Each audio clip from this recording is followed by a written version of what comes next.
So I've recently been trying to get back into reading lots and lots of manga at the moment, and I've struggled to find recommendations anywhere on the internet.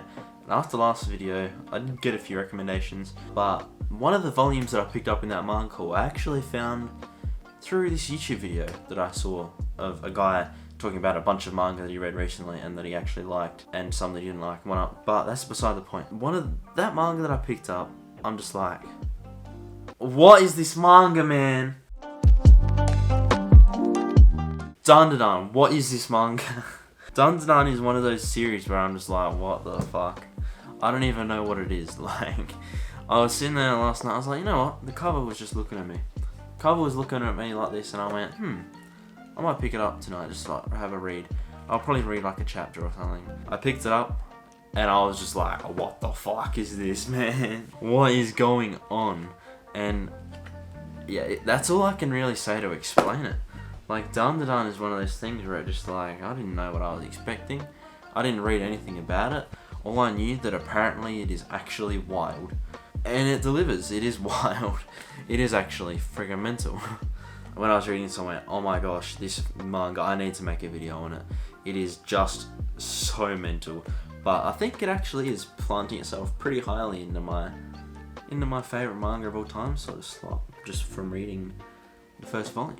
But yeah, so I'm going to read you I actually have a script on my phone, so I like that. But on here, I've written down a little bit of a synopsis or a little bit of an explanation of the sort of stuff that happens in the first volume. So Dandadan is a story that follows two protagonists, Momoe Arase and Okurun. I think that's how you pronounce the name. The pair both find a connection through their mutual interest in the paranormal, where they kind of have like opposing views. So that kind of leads them into this kind of like a fight, and they challenge each other to go try and find different sort of paranormal creatures or whatever at these different locations. And this leads Okurun to go to an abandoned tunnel. And in this tunnel, he's talking to his new friend on the phone, and out of nowhere, he's confronted by a ghost. Not just any ghost though. This is a granny ghost. Like a granny ghost. Granny ghost. I'm not going to tell you what this granny says, but it is probably going to be on screen right now as I'm talking to you, because that shit was fucking funny, man. I pissed myself laughing when this shit came on the next page. I was like, what is going on? Dun. I pissed myself laughing for like 20 minutes when I read that. I was just, yeah. So they're on the phone, and then this just leads to a bunch of like shenanigans type of stuff that happens. Like, I won't go into too much detail about this sort of stuff because I don't really want to spoil it for you, because this series is mental and I recommend that everyone reads it. Judging from that panel and what happens to the girl, which I'm probably not going to talk about too much, you can probably get a good grasp of what's going on in this series.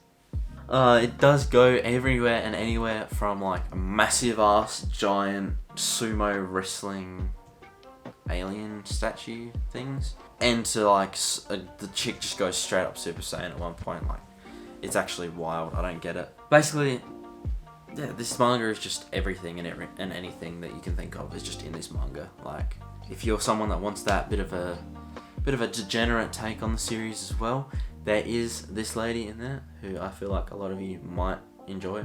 Personally, I'm not a degenerate, so I wouldn't know, but that's there for you if you're interested. Also, it's just one of them series where I feel like anyone could really read it and find something they'd enjoy out of it. Obviously, I probably wouldn't recommend young children read this, because I wouldn't recommend young children read a lot of manga series that are out there that are aimed at teenagers, because there is some shit in there that's...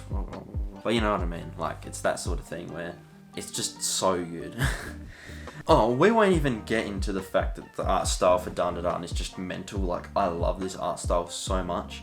Like, also, I forgot to mention that the guy that made Dandadan used to actually work under the guy that made Chainsaw Man. So if you're someone that likes Chainsaw Man, I'd highly recommend that if you're looking for a new manga series to pick up or read, and you're someone that enjoys shonen, or just the comedy aspects of shonen, and a little bit of that action and romance and that sort of thing, I'd highly recommend Dandadan, because so far it is so good. I don't know if I can take this seriously. But anyway, you'll probably see Dandadan in my reading log that I'm going to do. I'll probably do that in a couple weeks, maybe next week, because I have blasted through these volumes. I've been reading a few chapters on the Shonen Jump app at the moment, so I'll probably do a reading log like next week just to get you guys updated on what I've been reading and what I'm planning to read for the rest of the month. But anyway, I hope you've had a good day. I hope you enjoy the rest of your day wherever you are in the world, and yeah, peace.